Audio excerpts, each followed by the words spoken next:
Hello friends, आज आपके सामने मैं फिर से हाजिर हूँ फिजिक्स की वीडियो लेकर। जो आज लेकर आया हूँ कॉन्सेप्ट फिजिक्स के जो कॉन्सेप्ट हैं। अपनी 6 क्लास हो चुकी हैं, 6 क्लास में सिर्फ अपना सातवां भाग लेकर आ चुका हूँ मैं आपके सामने। आज हम पढ़ेंगे आवेशित रेखीय तार के कारण विद्युत क्षेत्र की तीव्रता, विद्युत क्षेत्र की तीव्रता तथा विद्युत विभव। फिर पढ़ेंगे विद्युत विभव तथा विद्युत क्षेत्र में संबंध। ठीक है, इन चीज़ों के बारे में हम आज पढ़ेंगे। तो चलिए बिना टाइम वेस्ट किए चलिए स्टार्ट करते हैं। पहले देखते हैं आवेशित रेखीय तार के कारण विद्युत क्षेत्र की तीव्रता। आवेशित रेखीय तार के कारण विद्युत क्षेत्र की तीव्रता। अब देखो, कोई तार है, उसके हम चारों ओर गाउसियन पृष्ठ की कल्पना करते हैं और उस तार के कारण विद्युत क्षेत्र की तीव्रता आती है उस तार के बाहर, उस गाउसियन पृष्ठ के बाहर की ओर जो विद्युत क्षेत्र की तीव्रता आती है उसे क्या कहते, वो क्या होती है, ई बाहर। बाहर मतलब बाहर जो विद्युत क्षेत्र की तीव्रता है, लेमडा। लेमडा क्या है यहाँ पर, रेखीय आवेश घनत्व है। लेमडा क्या है, रेखीय आवेश घनत्व। मैं आपको पहले बता चुका हूं कि लेमडा क्या होता है, रेखीय आवेश घनत्व होता है।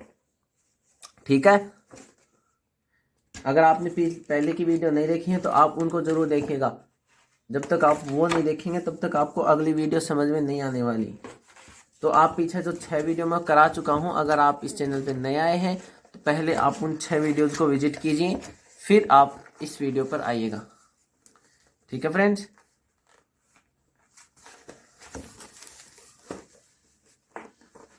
चलिए क्या है, बाहर क्या हो गया, लेमडा अपोन में 2 एप्सिलॉन नॉट आर। फिर क्या है, सतह पे सरफेस की बात करता हूं तो स्मॉल आर और कैपिटल आर इक्वल टू बराबर हो जाएंगे, क्योंकि सरफेस पर स्मॉल आर और कैपिटल आर और दोनों होते हैं वो बराबर होते हैं। तो यहाँ पे स्मॉल आर है तो स्मॉल आर कैपिटल आर बराबर हो जाएंगे। तो क्या यहाँ पे क्या जाएगा, कैपिटल आर। फिर आगे देखो, आवेशित चालक गोला या आवेशित गोलीय कोष। आवेशित चालक गोला या आवेशित गोलीय कोष, ये देखो, चालक गोले का मतलब खोखला गोला, अंदर से खोखला गोला, चालक गोला या गोलीय कोष। तो ई आउट क्या हो जाएगा, के क्यू अपॉन में आर स्क्वायर। के की वैल्यू आपको पता ही है, के की वैल्यू कितनी होती है, के की वैल्यू होती है 1/4 pi epsilon not. 1/4 pi epsilon not, इसका मान कितना होता है, 9 × 10 की पावर 9। 9 × 10 की पावर 9 इसका मान होता है। फिर इसका मात्रक क्या होता है, इसका मात्रक होता है न्यूटन इंटू मीटर स्क्वायर पर कूलम स्क्वायर। ये इसका मात्रक होता है, न्यूटन इंटू मीटर स्क्वायर पर कूलम स्क्वायर। ये के की वैल्यू होती है, K is equal to 1/4 pi epsilon nought. 9 × 10 की पावर 9 इसका मान होता है और न्यूटन इंटू मीटर स्क्वायर पर कूलम स्क्वायर इसका मात्रक होता है। फिर क्या बात आती है एप्सिलॉन नॉट की। एप्सिलॉन नॉट क्या होती है, निर्वात की विद्युतशीलता। इसका मान कितना होता है, 8.85 × 10 की पावर -12। 8.85 × 10 की पावर -12। मात्रक इसका उल्टा हो जाएगा। देखो 4 पाई का कोई मात्रक नहीं होता, तो एप्सिलॉन नॉट और के एक दूसरे के विपरीत है तो इनके मात्रक भी विपरीत हो जाएंगे। ये क्या आ जाएगा, coulomb square newton into metre square. Coulomb square newton into metre square. ठीक है, विमा आप इसकी निकाल लीजिएगा। कैसे, न्यूटन की विमा पिछली वीडियो में मैं बता चुका हूं, बार बार मैंने आपको बता दिया है कि न्यूटन की विमा लिखेंगे, फिर मीटर की लिखेंगे, फिर हम कूलम की विमा लिखेंगे तो अपने पास के की विमा आ जाएगी। और ऐसे ही के की विमा की उल्टी कर देंगे तो क्या आ जाएगी, निर्वात की विद्युतशीलता जो एप्सिलॉन नॉट होती है उसकी विमा भी अपने पास आ जाएगी। ठीक है, तो चलो आगे देखो, क्या आ जाएगा, के क्यू अपॉन में R square, small r square. फिर क्या किया इसने, देखो के क्यों, के भी हट गया, यहां से हटा दिया के को, सिग्मा भी हट गया, तो ये कहां चले गए दोनों। ठीक है, तो वो आपको देखो, सिग्मा आ गया अपने पास, के हट गया, ई इज इक्वल टू मैंने आपको बताया के क्यू अपॉन में आर स्क्वायर, के क्यू अपॉन में आर स्क्वायर। अब पीछे हमने पढ़ा है कि सिग्मा क्या होता है, पृष्ठावेश घनत्व। पृष्ठावेश घनत्व होता है आवेश अपॉन में 4 पाई आर स्क्वायर। गोले का क्षेत्रफल, क्षेत्रफल कितना, 4 पाई आर स्क्वायर तो होता है गोले का। गोले का क्षेत्रफल आवेश अपन में क्षेत्रफल, खोखले गोले के बारे में हम पढ़ रहे हैं। तो सिग्मा इज इक्वल टू रख दो, के की वैल्यू कितनी हो गई, 1/4 पाई एप्सिलॉन नॉट। क्यू की वैल्यू कितनी हो गई, क्यू की वैल्यू कितनी आ जाएगी यहां से, sigma into 4 pi capital R square. तो 4 pi capital R square into sigma upon में आर स्क्वायर। ठीक है, 4 पाई से 4 पाई कैंसिल, तो 1 सिग्मा अपॉन में epsilon not capital R square upon में स्मॉल आर स्क्वायर। ये आ जाएगी आउट, बाहर विद्युत क्षेत्र की तीव्रता, गोलीय कोश के बाहर विद्युत क्षेत्र की तीव्रता। ठीक है, फिर देखो बाहर विद्युत विभव।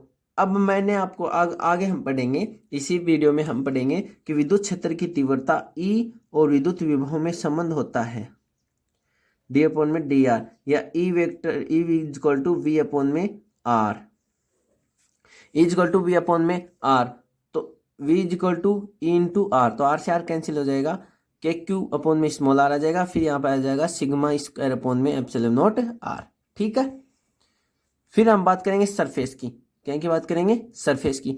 सरफेस पे देखो, सरफेस पे स्मॉल आर और कैपिटल आर दोनों बराबर हो जाएंगे। देखो आउट की कंडीशन, आउट की कंडीशन देखो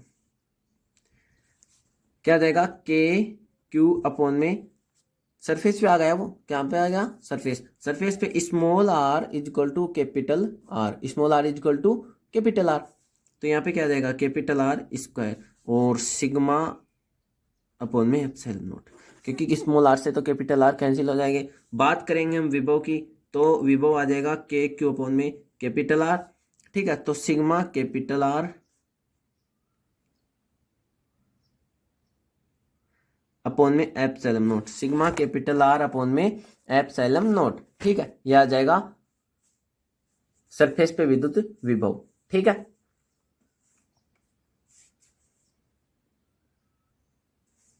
देखो अब देखते हैं गोले के अंदर, मतलब इनकी साइड में, तो आवेशित चालक गोले के अंदर विद्युत क्षेत्र शून्य होता है एवं विद्युत विभव प्रत्येक बिंदु पर नियत रहता है, प्रत्येक बिंदु पर नियत रहता है। देखो जो खोखला गोला है, जब हम किसी भी चालक गोले को या खोखले गोले को आवेश देते हैं तो आवेश उसकी सतह पर फैल जाता है। प्लस चार्ज दिया मैंने इसको, तो आवेश इसकी सतह पर फैल गया, तो इसके अंदर चार्ज नहीं होता। क्यों? क्यू इक्वल टू क्या होता है? जीरो। क्यू इक्वल टू कितना होता है? Zero. Q equal to zero होगा तो ई इक्वल टू भी कितना हो जाएगा? जीरो। ई इक्वल टू भी जीरो, लेकिन विद्युत विभव नियत रहता है। इस बात को आप याद रखिएगा कि आवेशित चालक गोले के अंदर विद्युत क्षेत्र शून्य होता है लेकिन विद्युत विभव प्रत्येक बिंदु पर नियत होता है। विद्युत क्षेत्र शून्य होता है लेकिन विद्युत विभव प्रत्येक बिंदु पर नियत नियत नियत रहता है। ठीक है, फिर हम बात करेंगे आवेशित कुचालक गोले के बारे में। आवेशित कुचालक गोले की आउट की कंडीशन क्या होती है? के क्यू अपॉन में आर स्क्वायर। क्या होता है? के क्यू अपॉन में आर स्क्वायर। के की वैल्यू यहाँ पे कितनी है? 1 अपॉन में 4 पाई एप्सिलॉन नॉट। तो आउट की कंडीशन कितनी हो गई? के क्यू अपॉन में आर स्क्वायर। विभव विद्युत विभव आउट की कंडीशन में के क्यू अपॉन में आर, क्या हो जाएगा? के क्यू अपॉन में आर।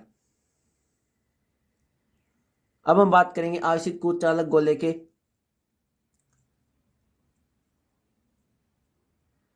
ना, ये किसके रूप में है? यहाँ पे रो नहीं है ना, यहाँ पे रो है, तो रो के बारे में बात करेंगे। रो बताऊंगा मैं आपको क्या होता है। देखो रो इक्वल टू होता है आयतन आवेश घनत्व है, वो मैंने आपको बताया कि क्यू अपॉन में 4 पाई 4/3 पाई आर क्यूब। क्या होता है? रो इक्वल टू होता है 4/3 pi R cube, sorry pi R cube. तो ये वैल्यू मैं यहाँ पे रख दूंगा। रो इक्वल टू क्या आ जाएगा? 4/3, क्यू इक्वल टू आ जाएगा 4/3 पाई आर क्यूब इंटू में रो, वो वैल्यू मैं यहाँ पे रखूंगा, तो इक्वल टू ई आउट ये आ जाएगा। ठीक है, और ई वी आउट विद्युत विभव बाहर की ओर क्या आ जाएगा? रो आर की क्यूब अपॉन में 3 एप्सिलॉन नॉट आर। इन दोनों वैल्यूज को आप जरूर याद रखिएगा।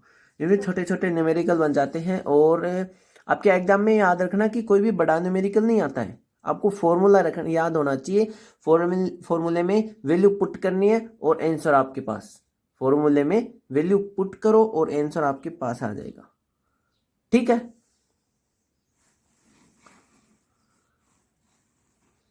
देखो देखो एक अगली कंडीशन क्या है? सरफेस की। सरफेस पे क्या होगा कि स्मॉल आर और capital R, small r is equal to capital R हो जाएगा। सरफेस पे क्या हो जाएगा, small r is equal to capital R, small r is equal to capital R. तो यहाँ पे small r is equal to capital R होगा, तो स्मॉल आर की जगह पे क्या आ जाएगा, कैपिटल आर स्क्वायर। और यहाँ पे मैं स्मॉल आर की जगह कैपिटल आर करूंगा तो दो पावर से दो पावर कैंसिल हो जाएगी, ऊपर कितना हो जाएगा, एक पावर बच जाएगी। और रो आर अपॉन में 3 epsilon nought, rho are upon में 3 एप्सिलॉन नॉट। ठीक,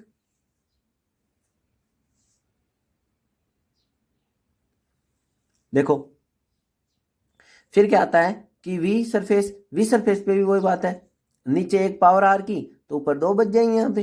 ठीक है, फिर क्या है, ई इन, इन अंदर विद्युत क्षेत्र, आवेशित कुचालक गोले के अंदर विद्युत क्षेत्र, आवेशित कुचालक गोले के अंदर विद्युत क्षेत्र होता है के क्यू अपॉन में आर क्यूब। क्या होता है, के क्यू अपॉन में R cube, rho are upon में 3 एप्सिलॉन नॉट, ये हो जाएगा रो के रूप में। ये इनकी कंडीशन है, 1 अपॉन में 4 पाई एप्सिलॉन नॉट क्यों 3 R square minus small r square upon में 2 आर क्यूब। ठीक है, ये ज्यादा इंपॉर्टेंट है नहीं वैसे, लेकिन फिर भी आप इनको याद रख लीजिएगा। ठीक है, ज्यादा क्वेश्चन नहीं पूछे जाते इनसे, इन फॉर्मूला से ज्यादा क्वेश्चन नहीं पूछा जाता, इससे पूछा जाता है, इससे पूछा जाता है। तो पीछे जितने भी पढ़े हैं उनसे क्वेश्चन पूछा जा सकता है, लेकिन इनसे ज्यादातर नहीं पूछा जाता है। ठीक है, देखो अगली क्या कंडीशन आती है कि यदि केंद्र पर हो, यदि जो वो पी बिंदु है जहां पर हम विद्युत क्षेत्र की तीव्रता तथा विद्युत विभव ज्ञात कर रहे हैं, वो पी बिंदु यदि गोले के सेंटर पर स्थित हो जाए, यदि वह पी बिंदु गोले के सेंटर पर आ जाए तो स्मॉल आर इक्वल टू क्या हो जाएगा, 0 हो जाएगा। तो स्मॉल आर इक्वल टू 0 हो जाएगा, तो वी के अंदर जो है वो क्या आ जाएगा, 3/2 वी एस, मतलब सरफेस का 3/2 गुना वी के अंदर centre is equal to 3/2 V S, surface का 3/2 गुना आएगा। ठीक है, मतलब विद्युत विभव जो है वो केंद्र पर सबसे अधिक होता है, फिर उससे कम होता है पृष्ठ पे, फिर होता है बाहर। तो ये बहुत ज्यादा इंपॉर्टेंट है, विद्युत विभव में संबंध है केंद्र पर, पृष्ठ पर और बाहर की ओर। ठीक है, तो वी केंद्र पर सबसे ज्यादा होगा, पृष्ठ पर उससे कम, और सबसे कम हो जाएगा बाहर की ओर। ठीक है, ये जो अगला टॉपिक आ रहा है विद्युत क्षेत्र तथा विद्युत विभव में संबंध, बहुत बहुत बहुत ही ज्यादा इंपॉर्टेंट टॉपिक है। इस टॉपिक को आप अभी क्लियर कर लीजिएगा। अगर कोई भी डाउट आपका इस टॉपिक से बच जाता है, या इस वीडियो में कोई भी डाउट आपका बच जाता है, मुझसे गलती हो जाती है कि मैं आपका कोई डाउट क्लियर ना कर पाऊं, तो आप कमेंट बॉक्स में जरूर बताइएगा, अगली ही वीडियो में आपका पूरा डाउट क्लियर कर दिया जाएगा। ठीक है, तो चलिए देखते हैं कि विद्युत क्षेत्र तथा विद्युत विभव में संबंध, विद्युत क्षेत्र तथा विद्युत विभव में संबंध। देखो क्या संबंध है इनके बीच में। किसी विद्युत क्षेत्र में दूरी के साथ परिवर्तन की दर को विभव प्रवणता कहते हैं। किसी विद्युत क्षेत्र में दूरी के साथ विभव में परिवर्तन की दर को क्या कहते हैं, विभव प्रवणता कहते हैं। विभव प्रवणता जो होती है, क्या होती है, विभव प्रवणता के बारे में आप बात करेंगे। विभव प्रवणता, तो विभव प्रवणता होती है, वो होती है माइनस डीवी अपॉन में डी आर के इक्वल होती है सॉरी, माइनस डीवी अपॉन में डी आर के इक्वल होती है। जो ये विभव प्रवणता है ये एक सदिश राशि है। कैसी राशि है, सदिश राशि है। विभव प्रवणता सदिश राशि है। फिर बात आती है कि विभव प्रवणता का मात्रक क्या हो जाएगा, तो विभव प्रवणता का मात्रक आप बता सकते हैं क्या, वी का क्या हो जाएगा, वोल्ट, और आर का मीटर, वोल्ट पर मीटर, क्या हो जाएगा, वोल्ट पर मीटर। और वोल्ट पर मीटर मैंने आपको एक चीज का और मात्रक बताया था पीछे, विद्युत क्षेत्र की तीव्रता का, ई का मात्रक हमने पढ़ा था कि वोल्ट पर मीटर होता है। तो ई इज इक्वल टू भी क्या हो जाएगा, माइनस डी वी अपॉन में डी आर। इसी फॉर्मूले से हम कह सकते हैं कि विद्युत क्षेत्र की तीव्रता का मात्रक क्या होता है, डीवी अपॉन में डी आर। क्या होता है, डीवी अपॉन में डी आर फॉर्मूला होता है, और मात्रक हो जाएगा वोल्ट पर मीटर, वोल्ट पर मीटर इसका मात्रक हो जाएगा। तो देखो किसी विद्युत क्षेत्र में दूरी के साथ परिवर्तन की दर को विभव प्रवणता कहते हैं। यह सदिश राशि होती है, इसकी दिशा विद्युत क्षेत्र की दिशा के विपरीत होती है। अब माइनस मैंने आपको बताया, उसमें माइनस लग रहा था ना, वो माइनस क्यों लग रहा था कि विद्युत क्षेत्र की दिशा और विद्युत विभव प्रवणता की दिशा एक दूसरे के विपरीत होती है, इसलिए माइनस का निशान लग रहा था वहां पे। ठीक है। फिर क्या है, विद्युत प्रवणता तथा विद्युत क्षेत्र में संबंध। अभी अभी मैंने आपको बता दिया, विभव प्रवणता एवं विद्युत क्षेत्र में संबंध। तो विभव प्रवणता E vector is equal to minus D V upon D R. अभी अभी मैंने आपको बताया कि ई इज इक्वल टू क्या होता है, माइनस डी वी अपॉन में डी आर। और ई वेक्टर का मात्रक इसी फॉर्मूले से क्या हो जाएगा, वोल्ट पर मीटर। और एक मात्रक और होता है न्यूटन पर में कुलाम, न्यूटन पर कुलाम। ये भी विद्युत क्षेत्र की तीव्रता का ही मात्रक होता है। ठीक है, ये भी विद्युत क्षेत्र की तीव्रता का मात्रक होता है। अब आगे देखो कि वी तथा आर की ग्राफ की ऋणात्मक प्रवणता, वी आर ग्राफ की ऋणात्मक प्रवणता विद्युत क्षेत्र की तीव्रता कहलाती है। प्रवणता डी वी अपॉन में डी आर मतलब ऋणात्मक, ये विद्युत क्षेत्र की तीव्रता कहलाती है। अभी अभी हमने यहाँ पढ़ लिया कि E vector is equal to क्या होता है, माइनस डी वी अपॉन में D R, minus D V upon में डी आर। ठीक है। फिर देखो, यदि ये जो तीन बात हम पढ़ रहे हैं नीचे, इन बातों को अच्छी तरीके से ध्यान में रख लीजिएगा। बहुत ही कंफ्यूजिंग क्वेश्चन आता है यहाँ से, बहुत ही कंफ्यूजिंग क्वेश्चन आता है। देखो कैसे, यदि किसी बिंदु P पर, आप मेरी मानो तो आप इन नोट्स को नोट डाउन करते चलेगा। ठीक है, इन नोट्स को लिख लीजिएगा। मैंने अच्छे से अच्छा कंटेंट तैयार किया है यहाँ से। ठीक है, 4-5 बुकों से अच्छा कंटेंट आपके लिए मैंने तैयार किया है, जो नेवी और एयरफोर्स के लिए बहुत बहुत ही ज़्यादा इंपॉर्टेंट है। तो आप इनको जरूर पढ़िएगा।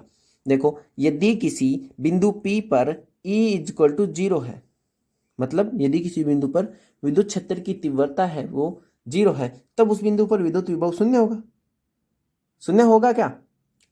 क्वेश्चन आता है कि यदि किसी बिंदु P पर विद्युत क्षेत्र की तीव्रता शून्य है तो क्या उस पर विद्युत विभव भी शून्य होगा?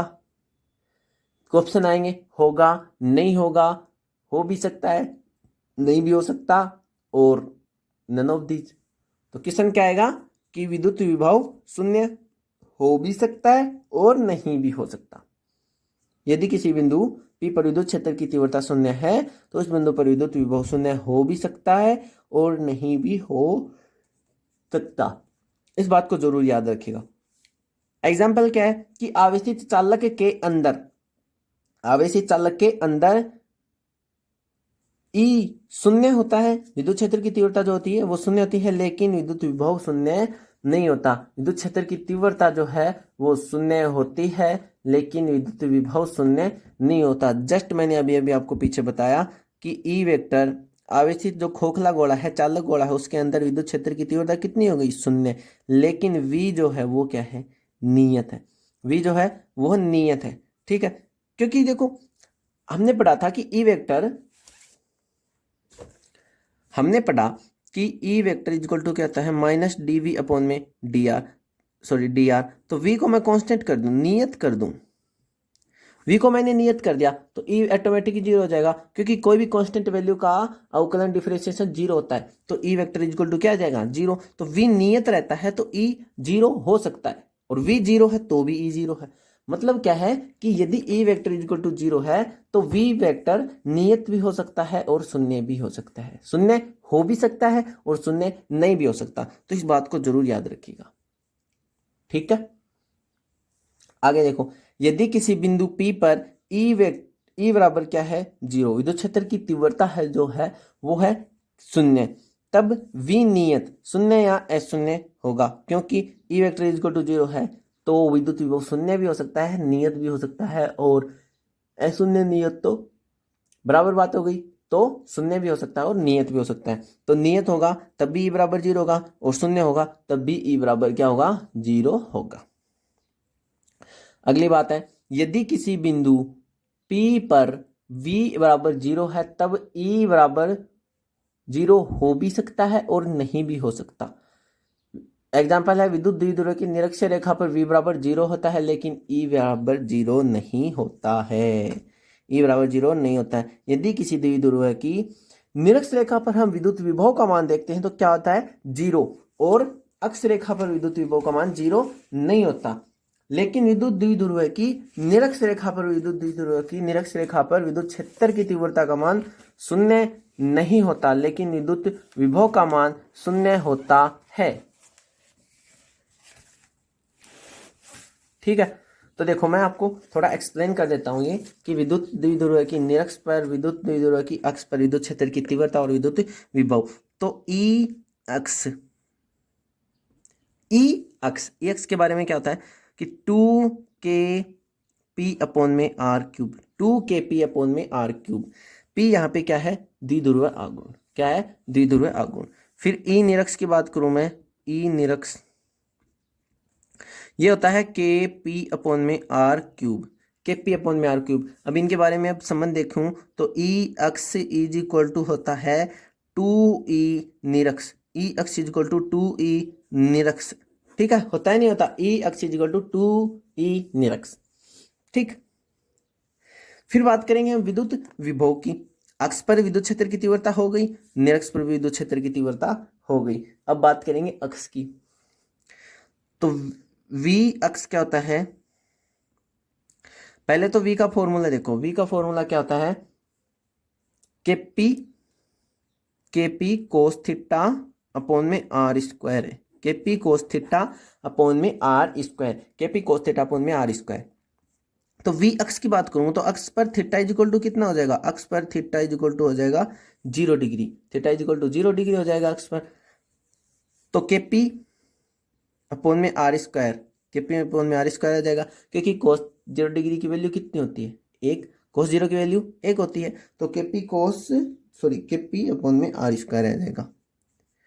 v निरक्ष की बात करूं, v निरक्ष की मैं बात करूं तो यहाँ पे थीटा इज इक्वल टू, निरक्ष पर आपको पता है कि थीटा इज इक्वल टू कितना हो जाता है, 90 डिग्री। तो cos 90 की वैल्यू 0, तो v निरक्ष पर क्या हो जाएगा, 0। v निरक्ष इज इक्वल टू 0। द्विध्रुव की बात कर रहे हैं हम, है ना। तो देखो यहाँ पे निरक्ष इज इक्वल टू 0 है, नहीं है, लेकिन v इज इक्वल टू क्या है, 0। अतः हम कह सकते हैं कि किसी भी बिंदु P पर v बराबर 0 है तो e बराबर 0 हो भी सकता है और नहीं भी हो सकता है। दोनों रीजन बनते हैं, v बराबर 0 हो भी सकता है और नहीं भी हो सकता। ठीक है, तो इन तीनों बात को जरूर आप याद रखिएगा, बहुत ही ज्यादा इंपॉर्टेंट है। क्वेश्चन बनता है नेवी और फोर्स में, यहाँ से क्वेश्चन पुटअप होता है। ठीक है,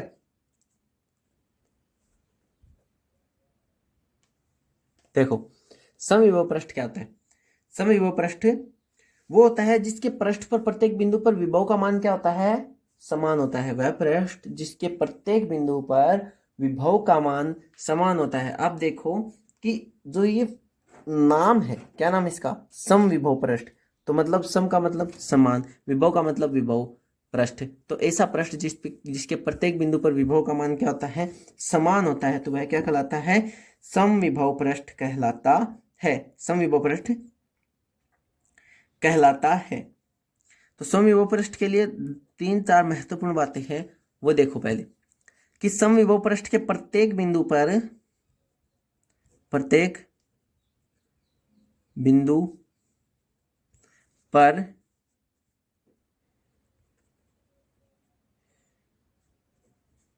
विभव का मान समान होता है। विभव का मान क्या होता है, समान होता है। फिर क्या बात आती है कि समविभव पृष्ठ के दो बिंदुओं का विभवांतर शून्य होता है। विभवांतर शून्य होता है।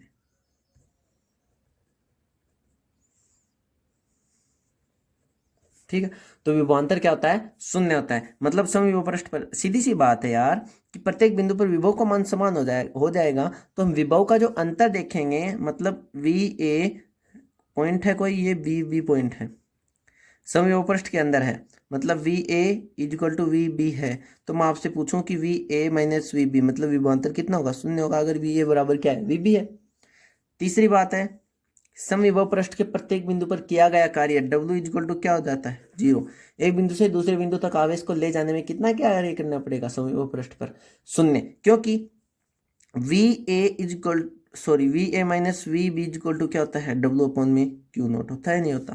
क्यू नॉट आवेश को बिंदु ए से बी तक लेके जाते हैं तो दोनों बिंदुओं के विभव का अंतर आवेश किए गए कार्य और आवेश के अनुपात के बराबर होता है। विभवांतर इसके बराबर हो गया तो V A minus V B equal to zero हो गया तो डब्ल्यू इक्वल टू भी क्या हो जाएगा, जीरो। मतलब समविभव पृष्ठ के प्रत्येक बिंदु पर कार्य किया गया कार्य कितना होता है, शून्य होता है। समविभव पृष्ठ के प्रत्येक बिंदु पर किया गया कार्य क्या होता है, शून्य होता है। ठीक है, फिर क्या बात आती है कि विद्युत क्षेत्र की दिशा सदैव समविभव पृष्ठ के लंबवत होती है। क्या, विद्युत क्षेत्र जो ई वेक्टर है ना उसकी दिशा है समविभव पृष्ठ के लंबवत होती है, पृष्ठ के लंबवत होती है, समविभव पृष्ठ के लंबवत होती है, समविभव पृष्ठ के लंबवत होती है। ठीक है,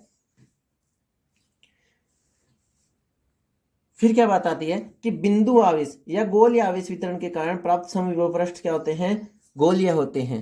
बिंदु आवेश के कारण, किसी बिंदु आवेश के कारण, कोई बिंदु आवेश दे दिया आपको, प्लस क्यू चार्ज दे दिया, इसके कारण समविभव पृष्ठ कैसा होगा, प्लस चार्ज से विद्युत क्षेत्र रेखाएं बाहर की ओर निकलती हैं।